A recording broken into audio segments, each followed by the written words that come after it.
Ngenkathi kubhikisha abahlali bashise amathaya bavimba imigwaqo eduze neHostela.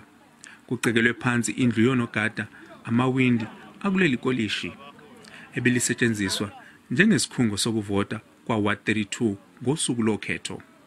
Imoto ebesimagcekeni kuthiwa nayo ishiswe ababhikishi.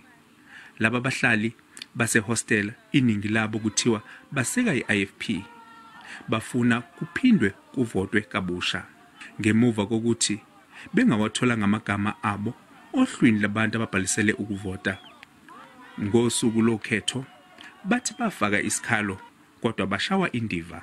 Ekuqaleni kweviki ikhomishana ebhekelele ukhetho i-IEC yathi amaphoyisa kanye nezisebenzi zayo bahluleka ukumelana nabavoti abathatha amabhokisi okuvota amabili ngenkani.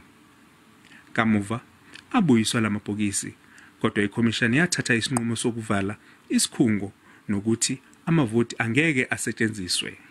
Useyitholile izikhalo zale wadi kuphela akamukele ukuthi kufanele ukhetho lukhethwe kabusha ngoba kune VD engakwazanga ukuthi ivote ekubenini yakwakunesikhathi esanele sokuthi abantu bakwazi ukuthi bavote.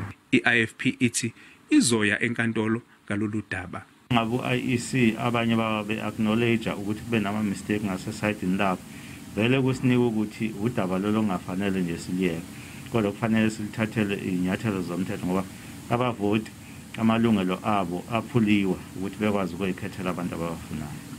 Amaphoyisa athi aphenya icala lokucekelwa phansi kwempahla kanye nelokudala udlame emphakathini. Londi Khadebe, SABC News, eThekwini.